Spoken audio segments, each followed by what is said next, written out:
1952 থেকে 1971, 1990 থেকে 2024 কোনো কালেই কোনো বৈষম্য মেনে নেয়নি বীরের জাতি বাংলাদেশী।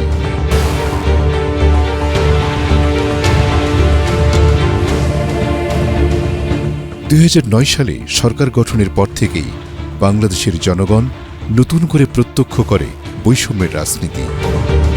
সবদিকে দলীয়করণ ও অন্ধ রাজনৈতিক প্রতিহিংসা সাধারণ মানুষের জীবনকে করে তোলে দুঃসহ।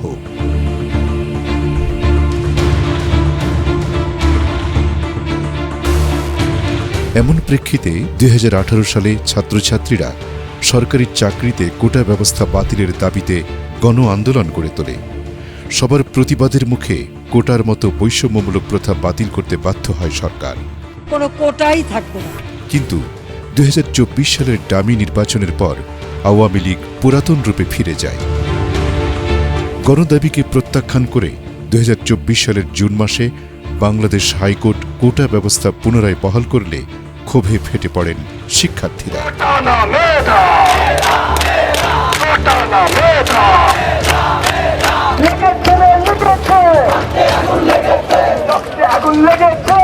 জুলাই মাসে ঢাকা বিশ্ববিদ্যালয়ে শুরু হওয়া এই আন্দোলন ছড়িয়ে পড়ে বাংলাদেশের সকল সরকারি বেসরকারি শিক্ষা প্রতিষ্ঠানে এবং Dhaka medical college, Salimullah medical college সহ দেশের বিভিন্ন মেডিকেল কলেজে। এমন অবস্থায় 14 জুলাই শেখ হাসিনা বক্তৃতায় স্বৈরাচার সুলভ মনোভাব নিয়ে আন্দোলনকারীদের রাজাকার বলে সম্বোধন করলে বিক্ষোভে ফুঁসে ওঠে শিক্ষার্থীরা। তার মানে কি মুক্তিযোদ্ধার সন্তান নাতিপুতিরা কেউ মেধাবী না, যত রাজাকারের বাচ্চারা নাতিপুতি হলো মেধাবী, তাই না? মাঝরাতেই বিশ্ববিদ্যালয়গুলোতে স্লোগান ওঠে, তুমি কে আমি কে, রাজাকার রাজাকার, কে বলেছে স্বৈরাচার স্বৈরাচার। শিক্ষার্থীদের অপ্রতিরোধ্য হয়ে উঠতে দেখে আওয়ামী লীগ সেক্রেটারি ওবায়দুল কাদের বলেছিলেন, আন্দোলন দমনে ছাত্রলীগই যথেষ্ট। যে সব বক্তব্য রেখেছে তার জবাব দেওয়ার জন্য ছাত্রলীগ সহ তার জবাব তারাই দেবে। এমন উস্কানিমূলক বক্তব্যের জেরে 15 জুলাই ঢাকা বিশ্ববিদ্যালয় সহ দেশের বিভিন্ন শিক্ষা প্রতিষ্ঠানে নিরস্ত্র শিক্ষার্থী ও ছাত্রী বন্দীর উপর নির্মমভাবে সন্ত্রাসী হামলা চালায় অস্ত্রধারী ছাত্রলীগ ক্যাডার বাহিনী। শত শত শিক্ষার্থী আহত হয়ে ঢাকা মেডিকেলে চিকিৎসা সেবা নিতে গেলে সেখানে আবারও নির্মমভাবে হামলা করে ছাত্রলীগ সন্ত্রাসীরা। হামলার শিকার কর্তব্যরত ডাক্তার নার্সরাও। তারপরও চিকিৎসা সেবা চালিয়ে নিতে দ্বিধায় ভোগেননি ডাক্তাররা। যারা আহত হয়ে ঢাকা মেডিকেল কলেজে আসছিল তারা একটা বিশাল আতঙ্কে তাদের নাম ঠিকানাটাও সঠিকভাবে প্রথম দিকে বলেনি, কিন্তু সেই অবস্থাতেও আমাদের ডাক্তাররা কিন্তু তাদেরকে সেবা দিয়ে গেছে। সেই সেবা দিতে যে তাদের এই নির্মম দৃশ্যগুলো না তারা সহ্য করতে তাদের খুব কষ্ট হয়েছে। 16 জুলাই বৈষম্য বিরোধী ছাত্র আন্দোলন রক্তাক্ত হয়ে পড়ে। নিরস্ত্র আবু সাঈদের দুহাত ছড়ানো বুক যেন একখণ্ড বাংলাদেশ। সেই বুকে একের পর এক গুলি চালিয়ে ঠান্ডা মাথায় আবু সাঈদকে খুন করে আওয়ামী লীগের পেটোয়া বাহিনী, পুলিশের সদস্যরা। পুলিশ ফেঁসে যাচ্ছে যে পুলিশ গুলি করে মেরে ফেলছে। রিপোর্ট আমাকে 5 বার লিখতে হয়েছে। আমি প্রতিবার রিপোর্ট লিখি, জমা দিতে যাই, পুলিশের মনোপুত হয় না। সেদিন আওয়ামী পুলিশের পাশাপাশি আওয়ামী লীগ, যুবলীগ ও ছাত্রলীগের সন্ত্রাসী কর্মকাণ্ডে শহীদ হন ফারুক, ওয়াসিম, শান্তসহ মোট 6 জন। হাসপাতালগুলো যেন হয়ে ওঠে রক্তাক্ত কারবালা।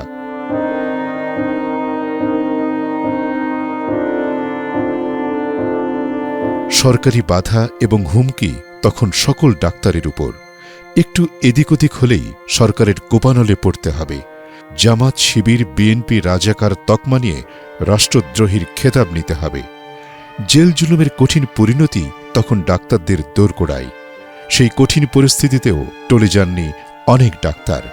তারা স্বৈরাচারের পদলেহন করার বিপরীতে নিজের জীবনকে তুচ্ছ করে ঝাঁপিয়ে পড়েছিলেন আন্দোলনকারীদের সেবা প্রদানে। অনেকে আছেন যারা 5 দিন, 7 দিন, 10 দিন বাসায় যান নাই, এবং তারা হচ্ছে স্থানীয় যারা প্রশাসন, বিশেষ করে সাচিবপন্থী যারা ছিল, চিকিৎসকদের রোশানার উপরে ভয় ছিল, তাদের কোর্স আউটের ভয় ছিল, ট্রান্সফার শোকজের ভয় ছিল, কিন্তু এই রক্তচক্ষুকে অবহেলা করে তারা কিন্তু এই মানুষের পাশে দাঁড়িয়েছে। আমার জানা মতে এই নিউরোসার্জারি ওই 2-3 দিনে 36টা ক্রেনিওটমি অপারেশন হয়, তারপর ক্যাজুয়ালিটিতে 53টা ল্যাপারোটমি অপারেশন হয়, এবং অর্থোপেডিক্সের অপারেশন থিয়েটারটা ভেঙে জেনারেল সার্জারির অপারেশন মানে থিয়েটার হিসেবে ওটাকে নিয়ে ইমার্জেন্সি অপারেশনগুলো করা হয়েছে। 17 তারিখ থেকে শুরু করে তারপরে পরবর্তী কয়েকদিনে আমরা ঢাকা মেডিকেল কলেজে প্রায় 400 জনের মতো ট্রিটমেন্ট করছি চোখের রোগী, যার মধ্যে অ্যাডমিটেড ছিল 114 জন। এর মধ্যে 2 চোখে অন্ধ ছিল 9 জন, 1 চোখ অন্ধ ছিল 92 জন। বাকিদেরকে আমরা প্রাথমিক চিকিৎসা দিয়ে তাদেরকে আমরা বাড়ি পাঠিয়েছিলাম। এরপর রক্ত পিপাসু হায়েনার কবলে পুরো বাংলাদেশ। লাশের পর লাশ, রক্ত মিছিল যেন থামছেই না। কারফিউতে রাস্তাঘাট ফাঁকা, ইন্টারনেট বন্ধ, জনজীবন অচল।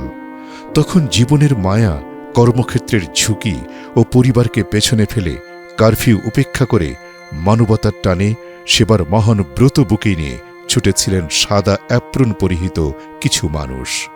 তারাই ডাক্তার সমাজ। আমরা 15 জুলাই 297 জন রোগী ওই দিন আমরা রিসিভ করি, এবং এই 297 জনের সবাই ছাত্র ছিল। সেই সব রোগীদেরকে ব্যবস্থাপনা দেয় বা চিকিৎসা দেয়। 16 জুলাই থেকে পরবর্তীতে আমাদের ইনজুরির ধরনটা চেঞ্জ হয়ে যায়। দ্যাট মিনস ব্লান্ট ইনজুরি থেকে আস্তে আস্তে বুলেট ইনজুরি, বুকের দিকে, মাথায়, গলায় বুলেট বিদ্ধ হয়ে রোগীরা আসছিল। আমাদের প্রায় 700 জনকে আমরা অপারেশন করেছি। আমাদের সবচেয়ে বড় আরেকটা চ্যালেঞ্জ ছিল ডেড বডি ডিসপোজাল।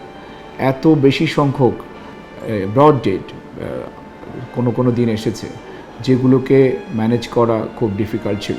আমি যখন ইমার্জেন্সি সেন্টারে ডিউটি করি তখন ওখানে এত বাজে অবস্থা ছিল যে আমরা রোগীকে রাখার মতো বেড পাচ্ছিলাম না।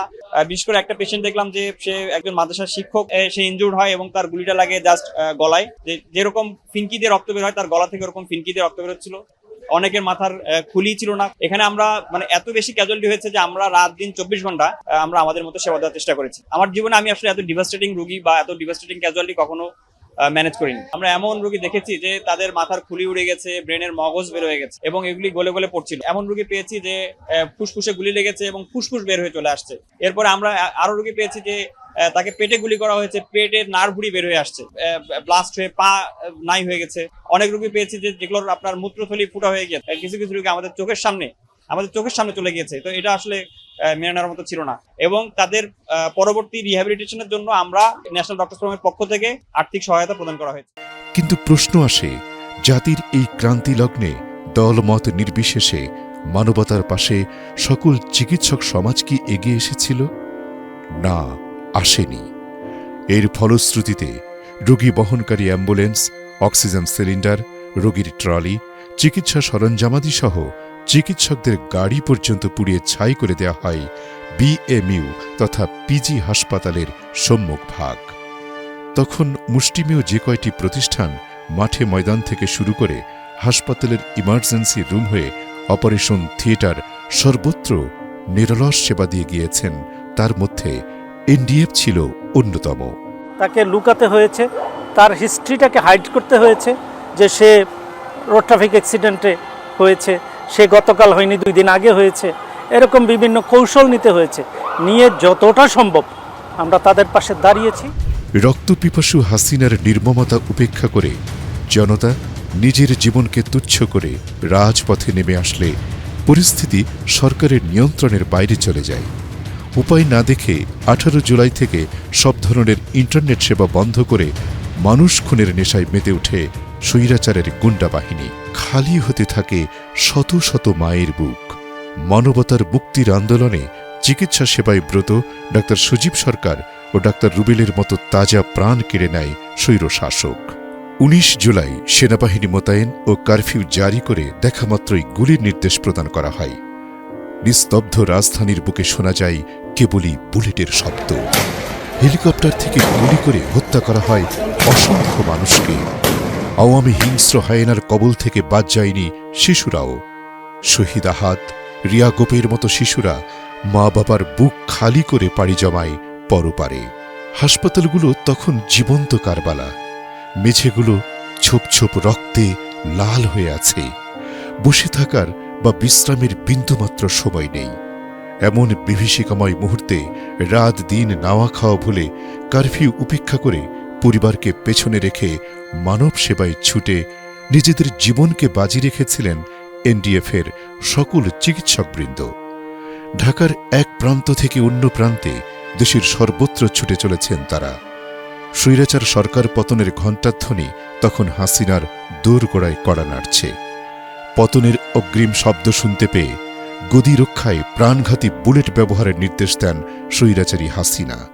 সবগুলিকে আরেস্ট করতে বলছি রাখতে, সবাইকে বলা হচ্ছে যে যেখান থেকে টিকাটা পারবো দেখে ফেলবে। একদিকে গণহত্যার প্ল্যান অব্যাহত রেখে ৩ আগস্ট ছাত্রদের সাথে আলোচনার প্রস্তাব দিল আওয়ামী সরকার। তখন রাস্তাঘাট থেকে হাসপাতাল সর্বত্র শহীদ আহতদের রক্তের দাগ শুকায়নি। শহীদদের রক্তের সাথে গাদ্দারি করে তাদের খুনের সাথে সংলাপ মোটেই না। ছাত্র জনতা তা ঘৃণা ভরে হাসিনার প্রস্তাব প্রত্যাখ্যান করে স্বৈরাচারের পদত্যাগের এক দফা দাবি তোলেন।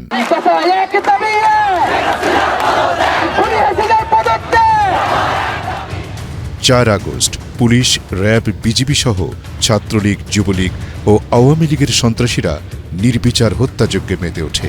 সর্বত্র ত্রাসের রাজত্ব কায়েম করতে নিজেদের মানুষ পরিচয় ভুলে যায় আওয়ামী হায়েনারা।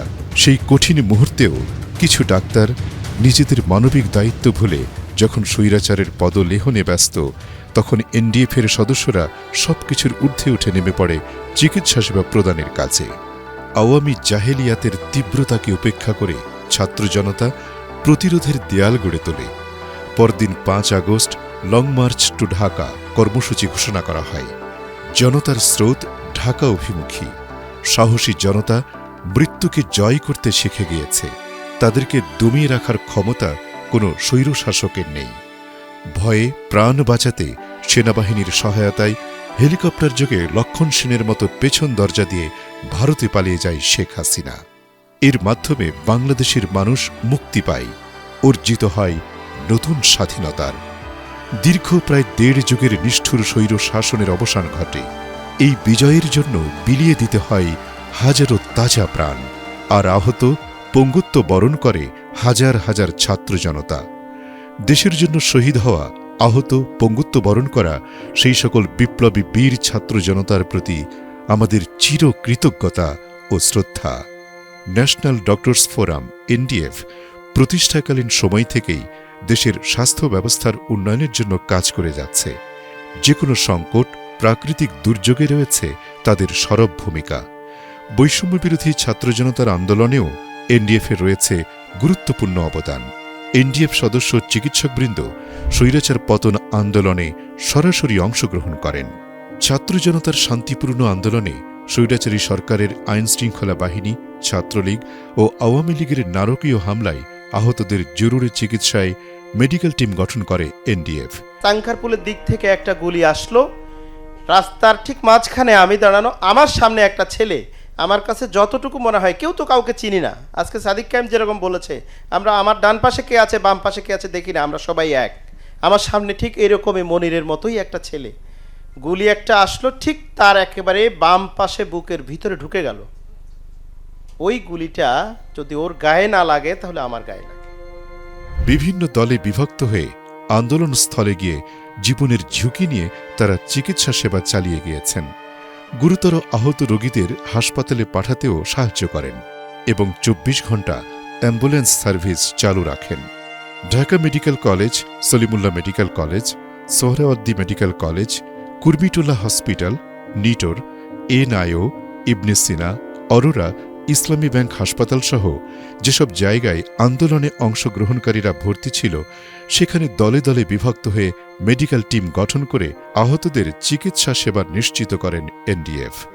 রক্ত সংগ্রহ টিম গঠন করে জরুরি প্রয়োজনে রক্তের সরবরাহ নিশ্চিত করেন। আমরা ন্যাশনাল ডক্টর ফোরামের কেন্দ্রীয় কমিটি সকল মেডিকেল কলেজ এবং হসপিটালগুলোতে আমরা আমাদের ইউনিটগুলোকে সতর্ক করলাম, প্রস্তুত করলাম। প্রতিটা জায়গায় আমরা ইউনিট গঠন করলাম এবং আমরা সকলকে আমাদের চিকিৎসক এবং চিকিৎসা কর্মী, নার্স, এক্সিকিউটিভস হসপিটালগুলোর সকলকে আমরা ইনভলভ করলাম, আমরা কমিটি তৈরি করে দিলাম এবং আমরা তাদেরকে নির্দেশনা দিলাম যে ছাত্রদের পাশে, জনতার পাশে থাকতে হবে। এটা আমাদের নৈতিক দায়িত্ব এবং ইনজুর যেই হোক, ইনজুর যে পক্ষেরই হোক, সকলকে চিকিৎসা দিতে হবে। এ সময় আমাদের ডাক্তারবৃন্দ প্রত্যক্ষ করেন আওয়ামী স্বৈরাচারী সরকারের নির্মমতার লোমহর্ষক দৃশ্য, যা দেখে বিবেকবান মানুষ মাত্রই আঁতকে উঠবে। আহতদের একটা বড় অংশ ছিল শ্রমিক, দিনমজুর, অসহায় ও দরিদ্র লোকজন। তাদের চিকিৎসার ব্যয় নির্বাহে এগিয়ে আসে এনডিএফ। গঠন করা হয় জরুরি চিকিৎসা তহবিল। আহতদের চিকিৎসা সেবা যাতে ব্যাহত না হয় সেজন্য এনডিএফের পক্ষ থেকে স্যালাইন, ওষুধসহ সকল ধরনের জরুরি সরঞ্জামাদি সরবরাহ করা হয়।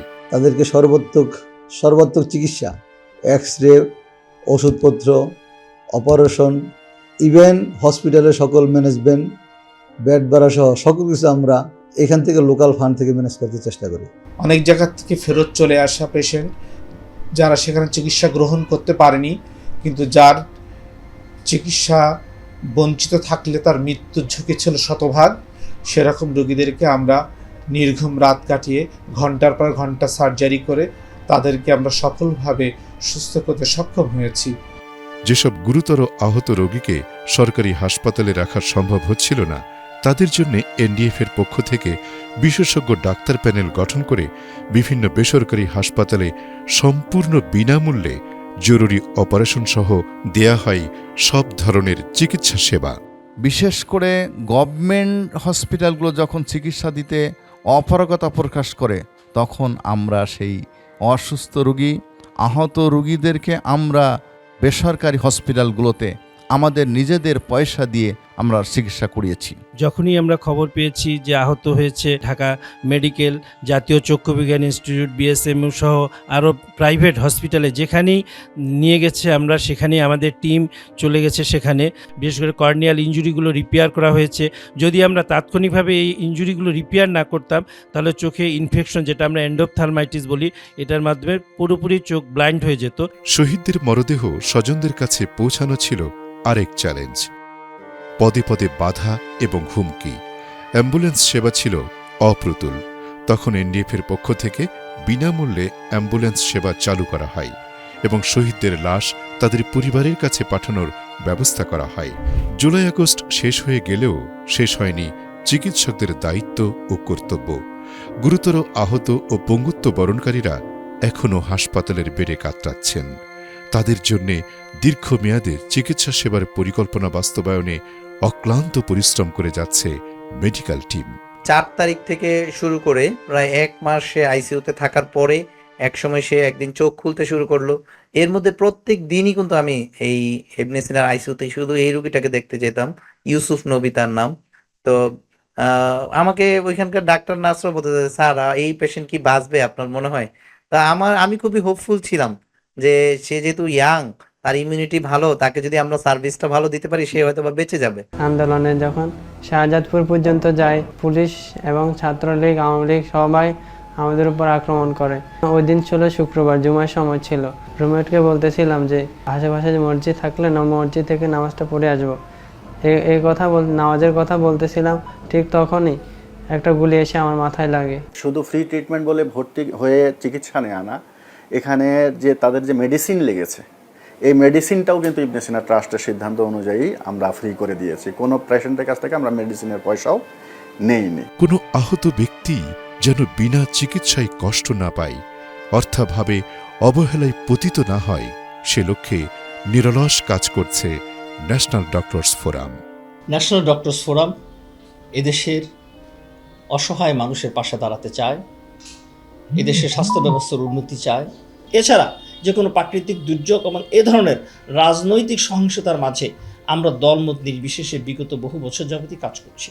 সেজন্য আমরা আজকে এই অনুষ্ঠানের মাধ্যমে সকল চিকিৎসক ভাই বোনদেরকে আহ্বান জানাই, আসুন আমরা সকলে ন্যাশনাল ডক্টরস ফোরামের হাতকে শক্তিশালী করি, এদেশের মানুষের পাশে দাঁড়াই, একটি যুগোপযোগী বিজ্ঞান মনস্ক চিকিৎসা ব্যবস্থা গড়ে তোলার জন্য আমরা সকলে একসাথে এগিয়ে যাই। বৈষম্যমুক্ত, স্বাধীন, সার্বভৌম একটি বাংলাদেশ গড়ার যে প্রত্যয় জুলাইয়ের শহীদ, আহত ও আন্দোলনকারীরা ব্যক্ত করেছিলেন, সেই স্পিরিটকে সদা সর্বদা জাগ্রত রাখতে কাজ করে যাবে এনডিএফ।